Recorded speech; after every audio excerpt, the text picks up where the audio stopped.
Decision. And now, the 2022 PFL Women's Lightweight Champion, Larissa Pacheco!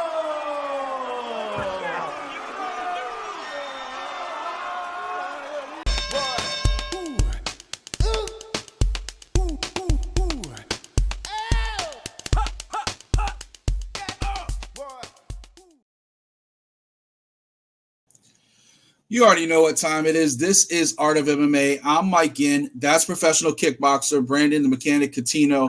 Back in action again this week. We're talking everything that happened at the PFL World Championships. We're talking about Jon Jones possibly finally debuting in the heavyweight division in 23. And then we're also going to go ahead and talk about UFC Orlando coming up this weekend, kind of in my backyard, about an hour away in Orlando. We'll talk about that. Stephen Thompson and Kevin Holland in the main event. Of course, before we get to that, go ahead over to FightersFirst.shop. Help us pay the bills. Let our apparel be a part of your story.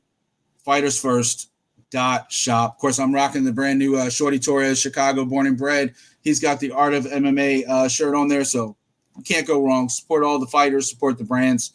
It's just helping us grow more to give you better shows and better products. So keep on supporting it. We love everything you've done. 2022 has been a fantastic year for Fighters First, so I thank you for that. Also, before we jump into the show, like, subscribe, leave a comment. Let us know you're watching. We're getting views, we're getting clicks, but we're not getting a lot of comments. Jump in the conversation. Me and Brandon want to talk to you. Same thing that happens on Kicking It. Like, we love talking. Like, it's not just me running my mouth.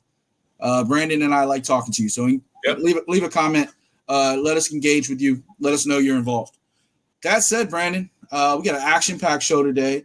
You have got the upset you were looking for. We'll talk about PFL in a few minutes. Also, there was some big news that broke after our show last week that we didn't really get a chance to talk about. Larissa Pacheco dropped the light heavyweight title. Now that title is vacant. It was supposed to take place at UFC 282 against him and Glover. Glover turned down. Both opponents possibly proposed to him because he wasn't ready to fight either Jan Blachowicz or Ankalaev. He wanted to fight them in Brazil a little bit later. UFC needed a main event now. So now all of a sudden we got Blachowicz, Ankalaev for the UFC light heavyweight title, not interim, for the title. What do you think of that whole crazy situation? Hey man, it's unfortunate, that it happened, for Yuri. But yeah, that's what they wanted. They wanted a title for this pay-per-view.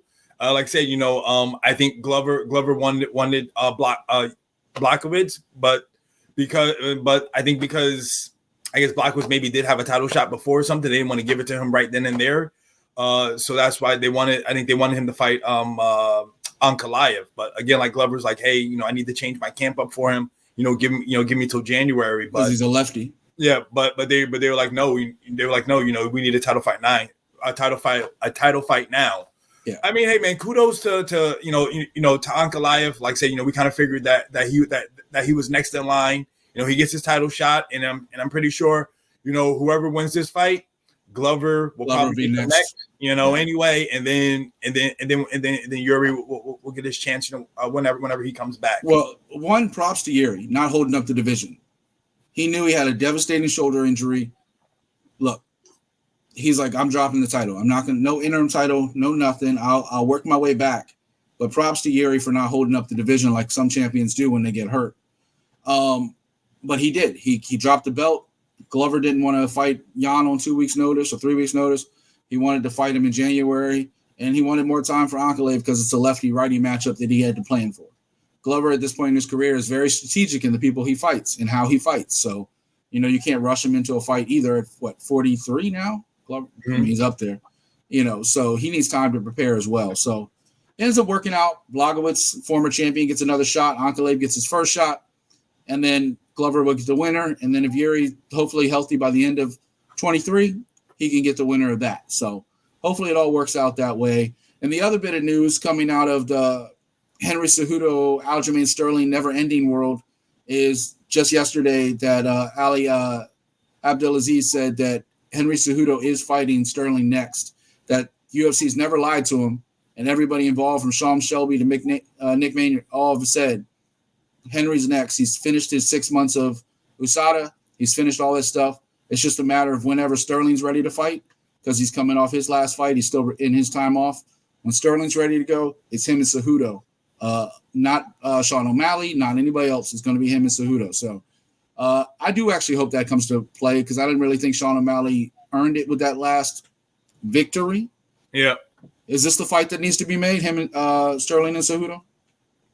I mean, I guess if you want to say that's the money fight right here for Sterling, Cejudo has a name, but we shall see. I mean, Ali, hey man, it's a manager saying something. You don't get anything until you hear from the promotion. But I mean, I'd be down for that fight. So let's see who really is next. I'll say this: Ali he talks a lot of shit, but he doesn't tend to come out and make fake news.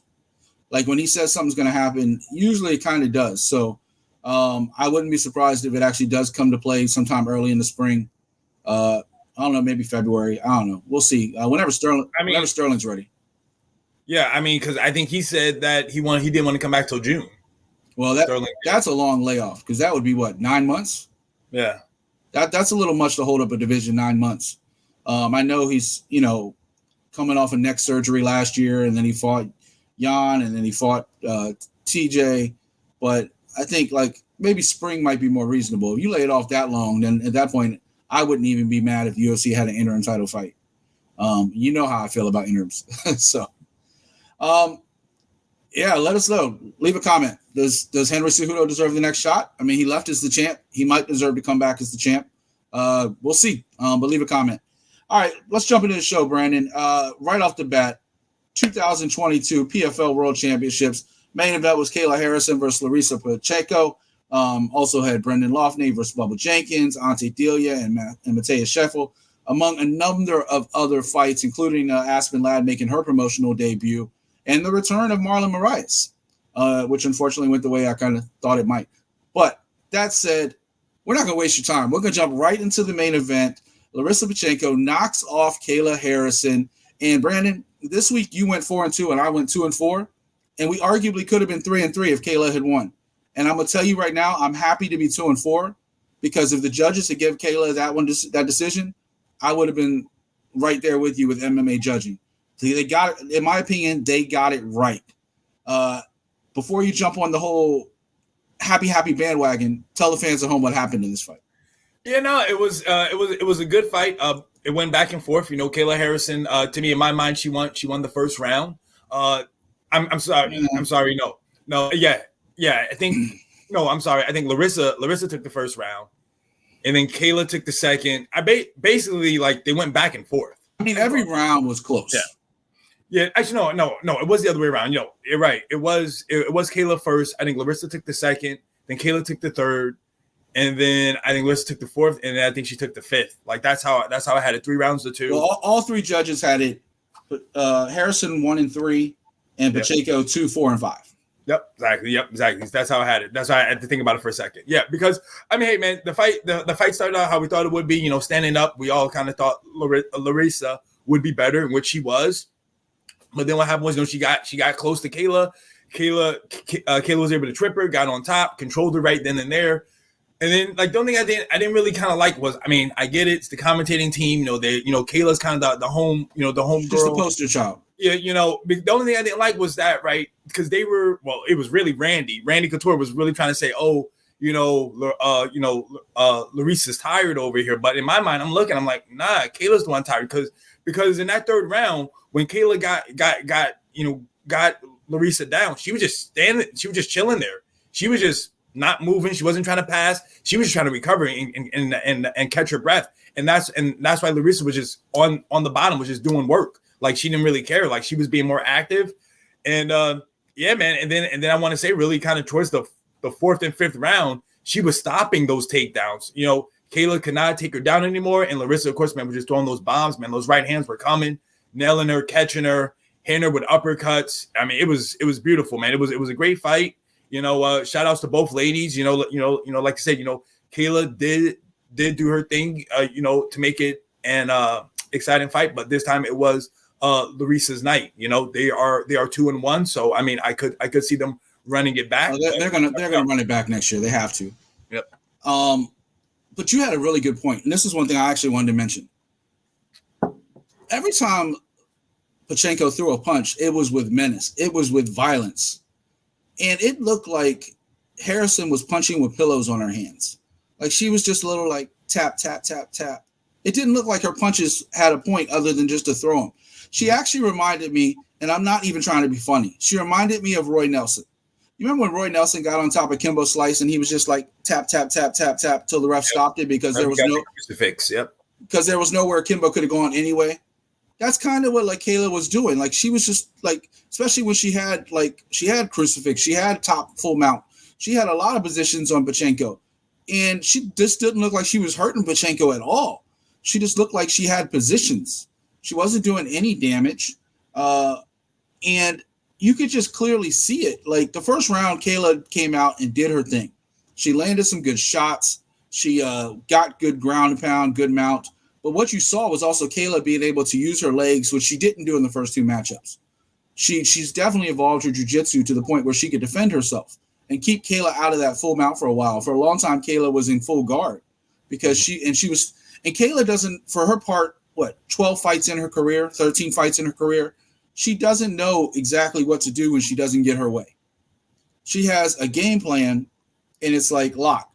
But when she was locked into full guard and she couldn't pass on Pacheco, you saw Pacheco doing more damage. And like you said, Kayla was resting her head on her chest because she didn't really know what to do.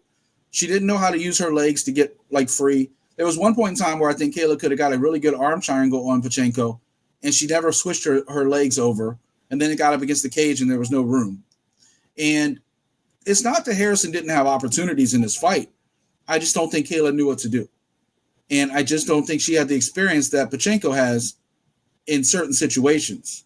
You know, you talk about the difference in coming up, right? Kayla knows judo. Kayla knows throws. Kayla knows wrestling. But her striking has always been suspect.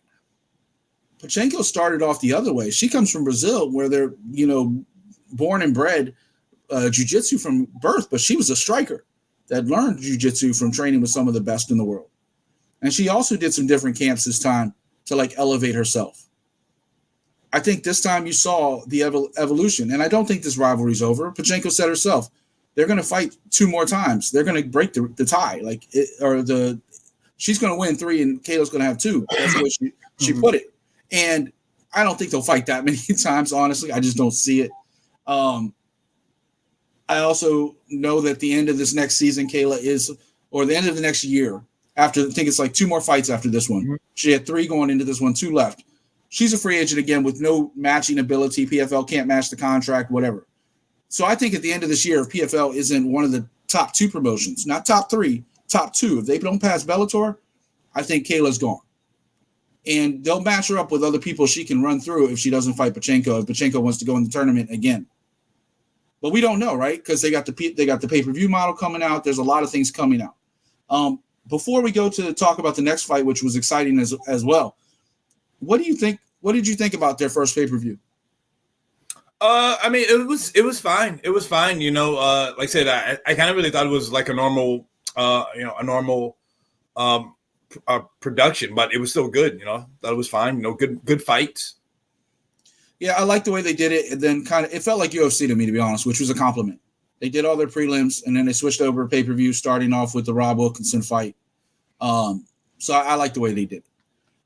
But that said, we got a lot of fights to talk about. Congrats to Larissa Pacheco. She earned it. And like I said, the judges got it right. I was worried they weren't because of all the top position that Kayla had. But who was doing the work? It was Larissa. So congrats. In the co-main event, Brendan Loughnane over Bubba Jenkins. Technically, TKO in the 4th round. Man, Bubba, he had moments, but really Brendan was just chopping that leg over and over to where the point, even when Bubba would go for a takedown, he couldn't even get back up fast. He was lucky that Brendan let him up versus just rushing him. What'd you think of that fight? Yeah, no, it was a good fight. Like I said, to me, this fight was Bubba Jenkins could not get his takedowns. He couldn't get the takedown at all. Loughnane defended all of them. I mean, Bubba Jenkins was having success on the feet. He was catching with his right hand. That right jab that he would throw. He even busted up Loughnane's nose. He was bleeding, but again, Loughnane though was chopping him down. slowing him down with his low kicks. He was beating him up with his hands as well. Like we said last week, Brendan just always bleeds. Yeah, but like I said, I think that really was a fight. Was that Bubba Jenkins could not get his takedowns. He couldn't work his jiu-jitsu at all. After using his wrestling. So I mean, Loughnane just did what he did. I mean, and he always said that Bubba Jenkins was a 3-round fighter. Well, after the 3rd round, they got into the 4th. He put him away. So, I mean, he might be right about that one. I mean, in fairness, that fight could have been stopped earlier. There was times where Bubba could barely even move, and for Bubba's part, he didn't stop coming. He kept trying to fight. He even landed a couple here in every round, but you could just see that his legs just weren't there. And when he switched stances, Loughnane would attack the other leg. So like he had a strategy, and it was to take his legs out. You can't really drive and wrestle and do double A takedowns and everything if you don't have your legs underneath of you. And that was his strategy. He took him out. So Loughnane, your 2022 featherweight champion. As we roll on, the heavyweight division, Ante Delia repeated history. Both of us thought he would. He knocked out Mateus Scheffel just like the last time. Yep. Mateus ran through a couple other people just to get knocked out again. What are your thoughts on that one? Yeah, I mean, it was just like their last fight. He put him out. He put him out the first time. He put him out this time. I'm happy for the guy. Kudos to him. Like you said, he's always usually kind of been the runner up. This time, he was the bride. Instead of being the bridesmaid. So happy for him. Yeah, it's just crazy not seeing Bruno in a final. But it paid off for Delia, and Delia deserved it because Bruno has been like his kryptonite, but Bruno wasn't there. So here we go. Also, you called this one the Canadian Gangster, Olivia Aubin-Mercier, over Stephen Ray, got the knockout in the 2nd round. Huge shot. What did you think about that one? I know you're happy about that one. Yeah, no, man. Like I said, I just thought OAM was just better overall, and that's what he came out and did. He kept the fight standing up, was using his low kicks. He was chopping. He was using his low kicks. Keeping his distance, and then when the time was right, caught him with that right hand. Man, dude, Stevie Ray didn't even know what hit him. He straight up, you saw it. You saw after the fight was over, he came up and asked him and said, "Hey, what you hit me with?" And then you see Mercy go like that, and he goes like, "Oh, all right," hugged him. So it was all good, man. It was a good scene for him. Undefeated in PFL. Yep. People don't realize that because he hadn't been in the finals before. That injuries are why he was never there before. He was undefeated. He has never lost a fight in the PFL. So another, like, his great run just continues at lightweight. One fight I was a little disappointed in, and I know I was joking about it online. No, Delano Taylor did not win this fight, but Sada Busai, he fought a smart fight, right? Like he was counter kicking, not counter punching. He was counter kicking and circling back, and he was just picking his shots the whole fight. Taylor could never really make range. A couple times I think he won a round or two, but definitely Sai won this fight. And this fight might have been the most disappointing fight of the night for me because I was expecting fireworks. And Sai's fought smart, and Taylor couldn't get inside. Is that how you saw it? Yeah, I mean, Sai, man, I think they even said it on the broadcast, like, or maybe somewhere else. But basically, like, I think Sai's last, I won a handful of fights have all gone decision. Like, he hasn't gotten a finish in a long time. So to me, this is what to expect from Sai is he's just going to take you all 3 rounds or all 5 rounds. Like, that's just how his style is. He basically he's trying to hit and not get hit, and that's how I saw this fight being. Yeah, you have to go all the way back to him getting knocked out in 2019 against Franca. Other than that, majority decisions, split decisions. There's the one accidental eye poke I'm not counting, but yeah. And Delano Taylor, look, Delano's young. He's 25 years old. He's got a long future in front of him. And he actually kind of got the strategy late in the fight of how to kind of get inside and get to Sai, but he was scared to go for it early and allowed Sai to keep throwing those head kicks and throwing those body kicks and keeping the range. And Taylor couldn't get in. Taylor started popping that jab and doing some other stuff late and going. And eventually he just went for it, right? He just dove in and tried to get a takedown or something like that, which really isn't his special either. He wants fireworks on his feet too. Mm-hmm. But he just couldn't get in range of Sai because he was afraid of getting caught with one of those kicks. So it is what it is. Sai was smart and got the win. He is now your welterweight champion. And then I know we both picked Akhmedov. I was shocked. Rob Wilkinson just destroyed Omari Akhmedov. I thought Wilkinson would be the smaller guy coming in the cage, but he was by far the bigger. Yep. He put on weight, and he put it on the right way. Of course, we talk about his last loss being Izzy Adesanya, but he also trains with all those guys down there as well. And he even mentioned, he's like, Izzy and all those guys told me, wait till you're ready. Don't just rush to go to the big next level. Wait till you're ready. And that's what they did, and that's why they made an impact. Alexander Volkanovski, Izzy, all those guys.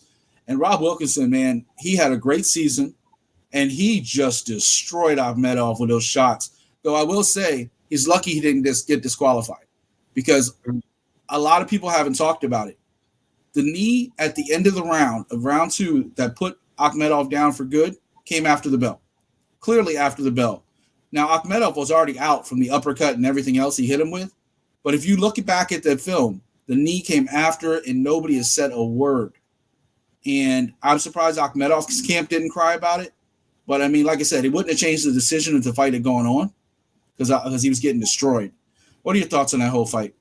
Yeah, no, man. Like I said, Wilkinson just came out, man, just took it to him, man. He was all over him, swarmed him, just beating him up, man, pillar to post. Like I said, you could tell by his opponent's face, saying Wilkinson was just going in there and he wasn't trying to be denied. Like I said, man, his combinations were on point. His striking was it was a thing of beauty. Yeah, it was perfect. Yep. Nasty cut over the inside of the nose for Akhmedov. It didn't affect his vision, but man, Wilkinson did everything right. He did everything right. Great performance. New light heavyweight champion. A couple other things that popped off on the card. Aspen Ladd made her decision against Julia Budd. I don't know how that was a split decision. I thought Aspen pretty much won the fight, but I don't know. Good decision, bad decision? What do you think? Yeah, no, I did have Aspen Ladd winning it 2-1. I will say Aspen is full of shit. She made the comment that I've fought tougher competition than Pacheco and Harrison combined. I don't know about that. I had to look at her record, and I was like, yeah, you fought Pennington and Dumont and now Bud and Knitska and Randomy. Don't get me wrong. Aspen Ladd's fought tough people almost her whole fight the last 3 years, right? Yeah. From Eubanks or Evinger on. I'll give her from Evinger on. But before that, she ran through a handful of people that nobody had ever heard of in Invicta. And those people aren't really like big names right now. And on top of that, you look at the fact that Pacheco and Harrison have fought each other, two of the top women on the planet fighting each other. So it'll be interesting to see what Aspen does in the tournament next year. If they do run back, I've heard they're actually going to do a featherweight tournament next year instead of 55. Yep. So we'll see how that plays out. We'll see if Aspen can make weight, let alone talk her trash. So we'll see.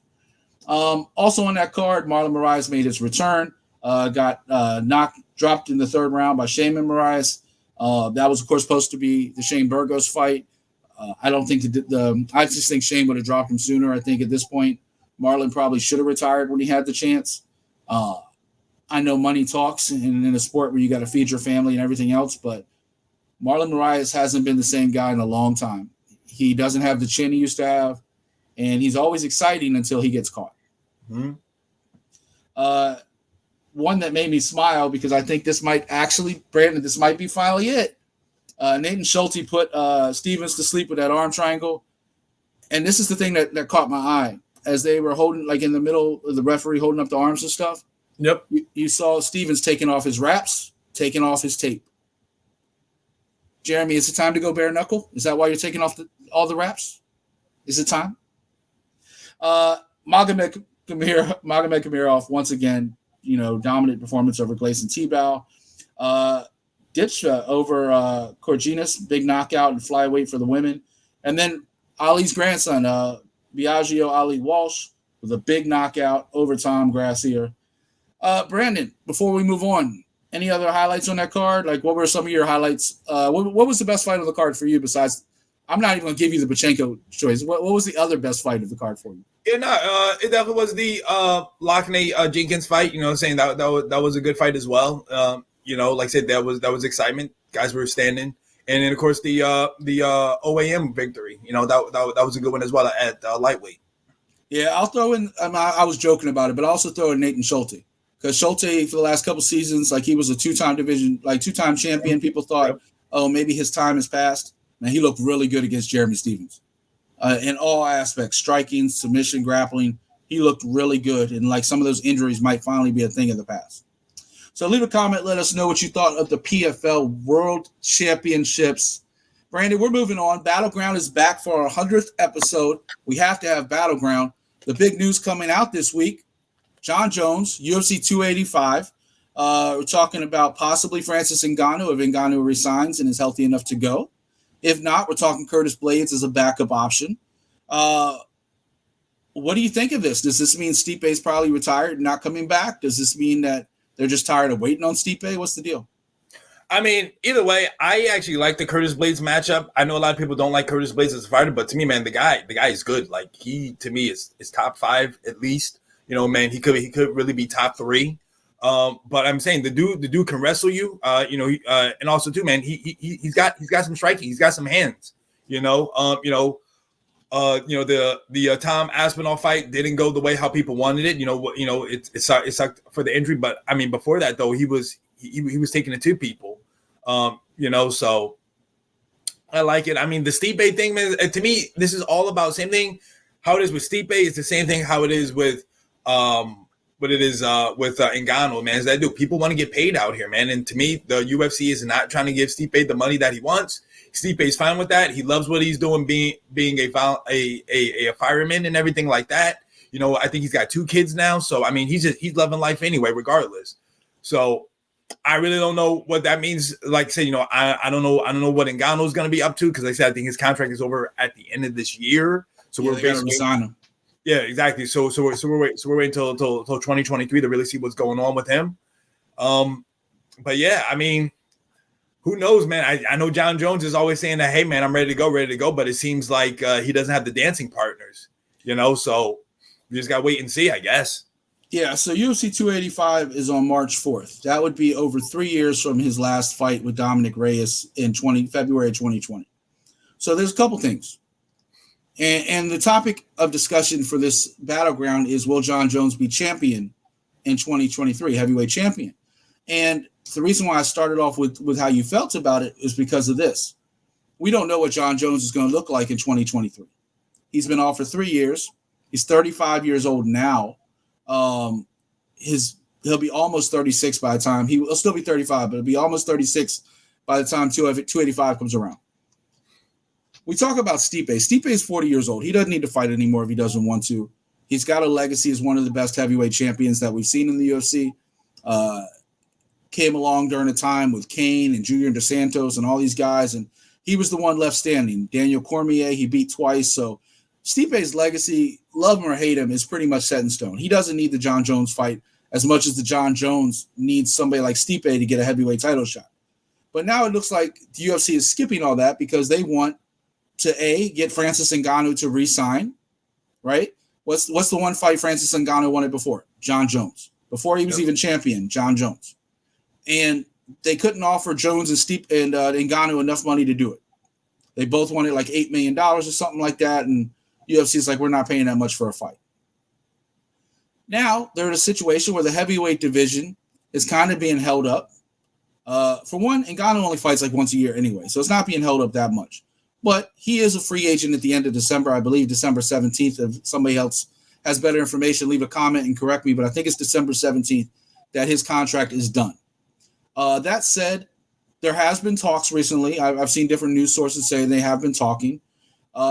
Nobody can offer Francis Ngannou the money that UFC is offering right now, and that includes Bellator and PFL and everyone else because they have so much money tied up into other stars. And let's be real. If Francis Ngannou goes somewhere else, he has to start over. He's not the champ. He has to win fights. He has to get a title somewhere else, right? The only people I'd actually be really worried about him signing with, and it wouldn't be a long-term deal, it'd be a short-term deal, is ONE. Because ONE will throw millions of dollars to get an American to come over there. We've seen it with DJ. We've seen it with Eddie Alvarez. They'll throw millions of dollars to get you over there for a few fights. And that heavyweight division's up in the air as well. We'll talk about that in a few minutes with DeRitter and Billar and all that stuff. But I think Jon Jones, not only if Jon Jones is Jon Jones, that's the question, right? I think he runs through everybody in this heavyweight division right now. That means Curtis Blaydes, who's very similar, like a poor man's Jon Jones, because he has the wrestling, He has the striking, but not on the level of light heavyweight Jon Jones. We don't know if Jon can do that at heavyweight with those bigger powerhouses. We know Jon Jones is probably having to cut weight to 265 at this point because he's so built. And I don't think Ngannou is a great matchup for I don't think Jones is a great matchup for Ngannou because I think Jones is so fast. If we see Jon Jones, that's Jon Jones. And only thing we have to go by is training video, right, Brandon? Like, we don't know. I think Jon Jones very well could be heavyweight champion in 2023 and could be a great story. What do you think? Yeah, no, like I said, I guess it depends on the fights he gets. Like I said, to me, I feel like Jon Jones has had time to get used to his heavyweight body. Like I say, he wanted to get. He's had plenty of time. Yeah, like say, like to me, I think like this to me is what GSP's concern was when he moved up to 185 was that he needed time for his body to get used to it. I think the thing was he really didn't give himself that time. He was rushed. And that's why once he won the belt, he was like, "Oh, I can't fight again because I'm throwing up every day or whatever it was, because he just couldn't hold the weight." While here, Jon Jones has had time to just relax, let his body grow, get used to the weight, move around with the weight, train in that weight that that he wants, and then go from there. So I think he will be used to the weight. I think he'll be good as a heavyweight. But again, to me, it's all about the match. Like I said, to me, I really do like the Curtis Blades fight with him. I think that will be very, very interesting. I say, like, we know Jon Jones has good wrestling, but somebody like a Curtis Blades wrestling, I mean, I think Curtis Blades could have the edge on him, but wrestling wise, like striking wise, maybe Jon Jones because he does have that reach. But I mean, it definitely would be interesting. Yeah, and I heard the emergency if like they can't get either of those two is Ciryl Gane. But I actually don't think Ciryl Gane's a good matchup for Jon Jones because that's somebody unless Jon just wants to take him down.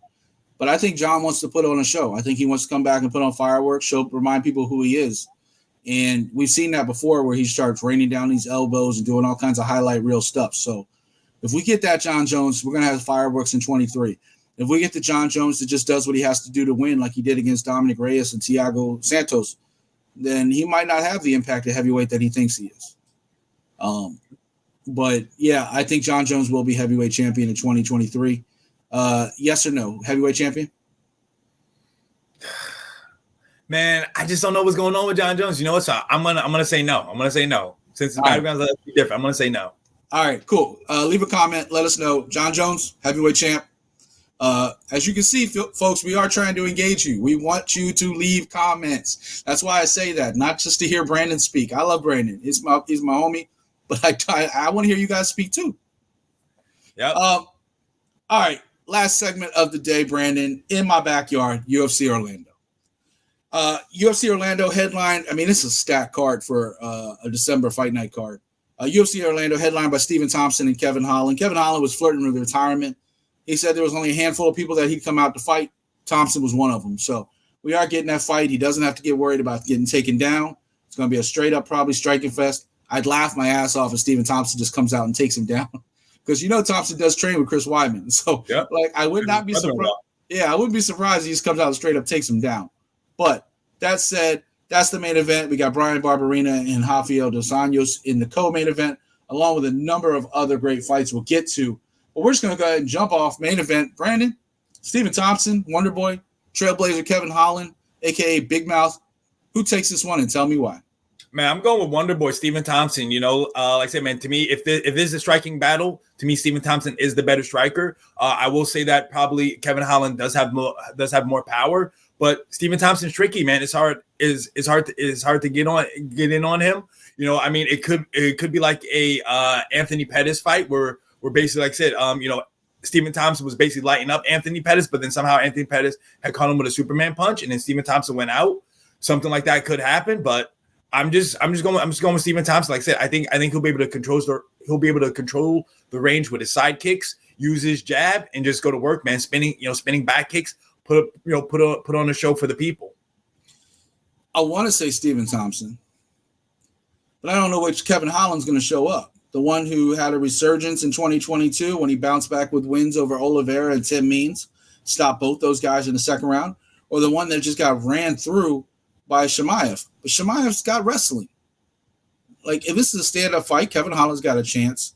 But Wonder Boy is one of the best of the world. We know this. You know, how many kickboxing fights in a row did he win? Like some 102 or something like that. Yeah, he was undefeated. Undefeated, some crazy number. Stephen Thompson is a monster on his feet. And until somebody proves me wrong, I'm taking Stephen Thompson. But I think Kevin Holland can make this entertaining. I do think he can make it entertaining because if it's going to stay on the feet, you know, I think Kevin Holland can do some things. But I think Stephen Thompson, those kicks behind the ear, like just the way he wraps things around, it's just crazy. It's kind of like Lyoto Machida. Like you just don't know how to plan for some of these strikes. So I'm going to go Stephen Thompson on this one. Right. Co-main event. Plus, I got hang with Brandon. I'm only percentage points ahead of this dude. He's passed me in the win column. I just got him in losses. Literally, it's 56.3 to 55.8, and we only got like 2 shows left. I think we're going to do like 2 more shows this year, maybe 3, but 2 more shows definitely in 2022. And I can't let him catch me. So I might just pick everything he picks so he can't pass me. I don't know. I'm playing defense at this point, Brandon. All right. Co-main event, Brian Barberena, Javier Dos Anjos. Who you got? I'm going with RDA, man, dude. RDA is just that guy, man, dude. He could fight at lightweight. He can fight at welterweight. I personally like him better at lightweight, but I think he's been saying, you know, getting older is a little hard for him to get that weight. So I mean, he's staying busy here. Like saying, you know, Barbereno's a tough guy. He will come forward. You know, he can bang with you. But I just think that RDA can strike with him. He can use his pressure wrestling and maybe get him down and maybe get a submission going, and boom, he'll get his hand raised. Yeah, that's another tough fight to call because I think RDA was winning against that physique fight until he got caught in the 5th round. Mm-hmm. It was close, but I think I personally had RDA winning until he got knocked out. But that said, you don't know how somebody responds to a knockout. When's the last time RDA got knocked out? Eddie Alvarez in 2016? Like, this dude is tough. He goes through everything. So you don't know how he's going to come back after the knockout.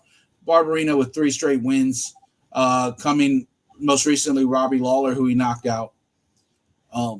But he has been dropped by Randy Brown. He was dropped by Luque. He was, you know, lost to Edwards and Witts. Very up and down, very 50-50 fighter. I'm really not trying to agree with you. Actually, I think RDA is going to win this one too. Just because, quite honestly, I think his veteran ability, his experience will get him through this fight. What is your fight to watch on this stat card? I mean, it was right. Like when I went through this card, I was like, oh, there are plenty of fights to choose from. But you know me, man. I like the lady fights. Have plenty of options. You know, my girl Angela Hill is on here, but I'm going to go with the other one that I usually like to rock with. I'm going to go with that Tracy Cortez versus Amanda Hebos fight, and I'm going with Tracy Cortez. I think she will be able to use her wrestling to kind of control the fight, take Hebos down, control her, ground and pound, maybe even get a submission. I think if the fight stays standing, I think it's going to be Hebos all day. But I just think that Cortez will be able to use her wrestling, get her down to the ground, take care of business. Like I say, you know, she is hanging out with Brian Ortega. I'm sure he's been working with her on her jiu-jitsu.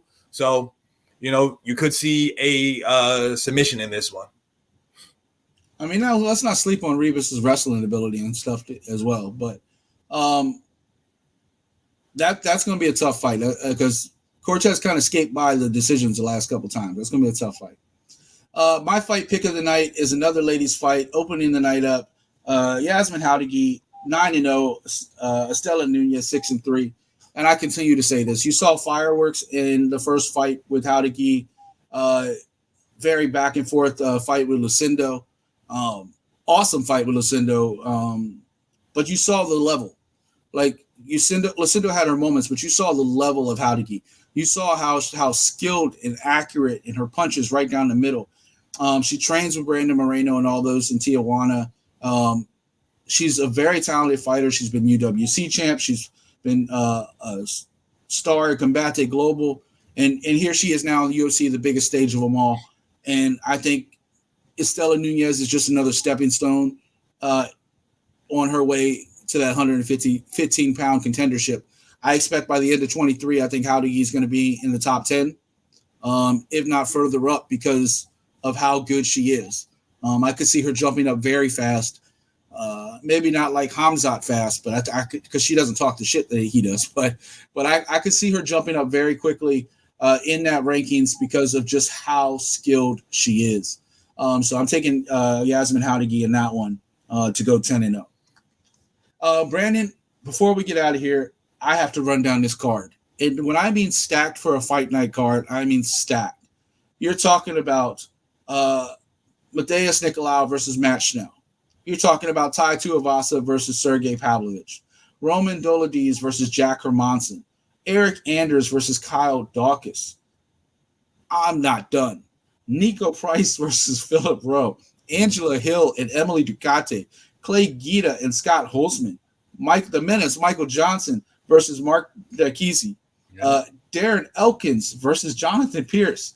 The Tracy Cortez fight. You got Nathan Levy and Geronimo Valdez, Marcelo Rojo, Francis Marshall, and then the Howdigi fight. My God. UFC, send me a press pass. I'll go. I'll change my mind. I'll go. Just send me a press pass, UFC. I'll go cover this for Art of MMA. This card is crazy. What was the last time you saw a fight night card this stacked? Yeah, man. It's pretty good. It's pretty good. So December 3rd, Amway Center, Orlando, Florida. If you're there, go check it out because this one's crazy. But as Brandon mentioned, those tickets are ridiculous too. So come on, UFC. This is Christmas time. Help some people out. It's Christmas time. Start do a giveaway, do a scavenger hunt, something. Get some tickets away. Or if any fighter wants to hit me up, I will gladly take any extra tickets you got and go take my family to go watch this show. Fantastic show. Brandon, a couple things before we take off. There are a couple one shows I want to mention coming up this weekend. We don't talk a lot about one, but one on Prime 5. You got De Ridder versus Malkin trying to capture another title. And 164, Basilio versus Jarrett Brooks, a.k.a. the accidental knockout. Shout out to my dude Shorty, who got the win over Jarrett Brooks in the UFC when Brooks knocked himself out. But hey, Shorty turned around, took advantage, did what he was supposed to do, right? If your opponent knocks himself out, you jump on it. Do it. Yeah. But yeah, two really good cards coming up. Kind of slept on. I will say I'm looking forward to both. But also what you talked about on Kicking It, that Muay Thai Grand Prix Championship happening on 164 on Saturday. Brandon, I have a question for you because you cover one quite a bit on Kicking It. Why do we keep getting these split cards instead of just one monster card?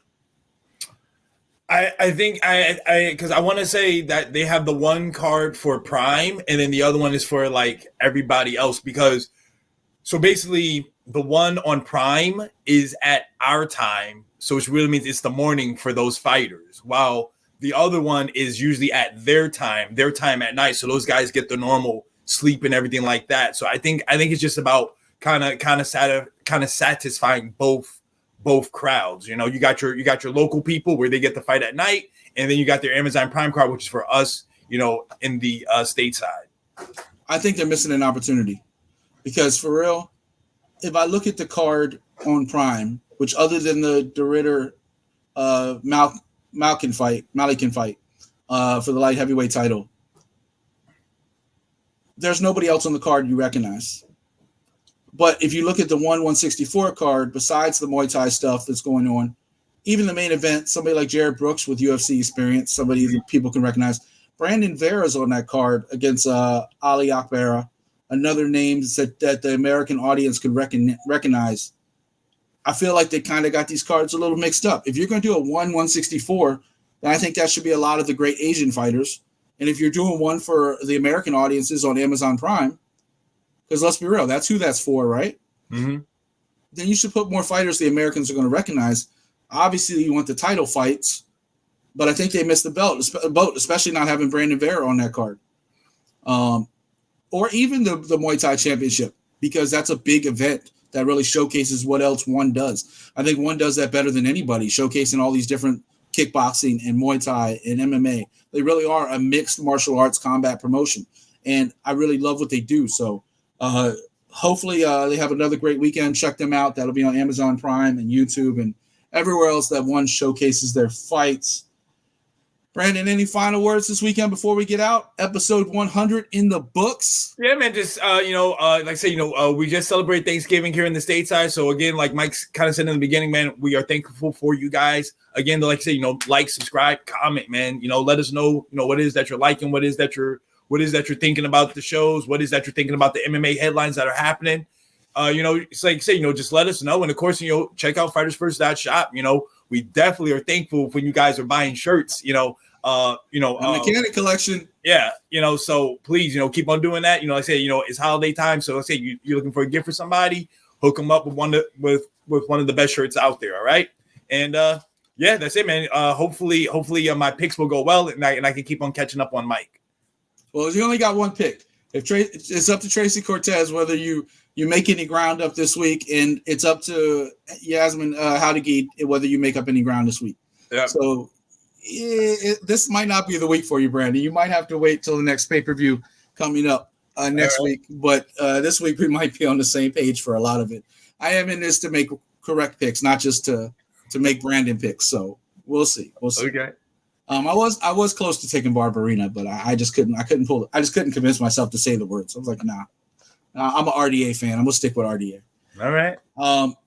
That said, episode 100. Stay tuned. Lots of great things happening on FightersFirst.shop. Lots of great collections. Obviously, the Shorty Torres, Art of MMA, the Mechanic collection, all that great stuff. I was gonna say also too. Don't forget, guys. We talked about on Kicking It, but now too, because like you guys don't remember, like we talked about Muay Thai like in one, but we have Muay Thai fights now on the Fighters First Network. So saying you guys want to look for some amateurs and also some pro Muay Thai. We have some on the network, but I'm sure Mike can explain more about that. Yeah, I mean, I was getting to that before you cut me off. My bad. My apologies. No, I'm actually happy. Honestly, I've been cutting you off for 2.5 years. It's about time you cut me off. But no, I was gonna say FightersFirst.shop. And then also, yeah, in coordination with Alex Soto, of course, he doesn't run it by himself, but him, Manolo Hernandez, Team Hurricane Awesome, all those guys out in 10th Planet San Diego. They put on some great fights. Used to be called Versus Fighting Championship. They're switching it over to Versus Muay Thai.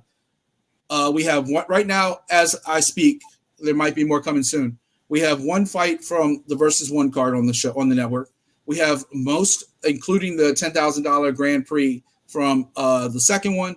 And then from Versus 3, we have almost all of the fights except for one. There's only one fight missing, which unfortunately right now we're still working on the me and Alex might have to do commentary for that one because the English commentary version of that fight is kind of it's up in here.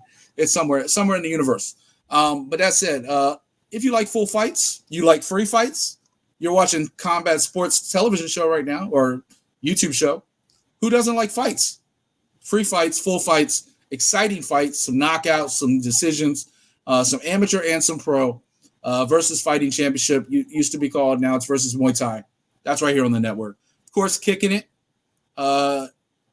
Supposed to be every other week. They're making me do more work lately by doing it every week. But I think they're like, you got 2 weeks till the next one, right? Yeah. So we're back to our normal schedule. Okay. So in a couple weeks, you'll get one just came out. You'll get another one in a couple weeks. Of course, Crossing Borders. We have an episode coming up this week to promote next week's Luke's Fight Show, Fight League. Alex will be down there, of course, calling all the fights. And then Slamtown will come as we can get it. I know every year we have taken, I know it's a very long-winded exit, by the way, so thank you for staying tuned. But I know every year me and Brandon take a break during the holidays. Right now, I'm planning for us to at least go through the UFC pay-per-view because we did take a few weeks off earlier in the year for different stuff. And then take a break the week before Christmas and then come back the week after New Year's like we normally do. That's the plan. If me and Brandon have more time, maybe we put out another show. Who knows? But we'll figure out how that goes. But that said, enjoy the fights this weekend. That's the Mechanic, Brandon Cuttino. I'm Mike Ginn. This is Art of MMA, and we're out.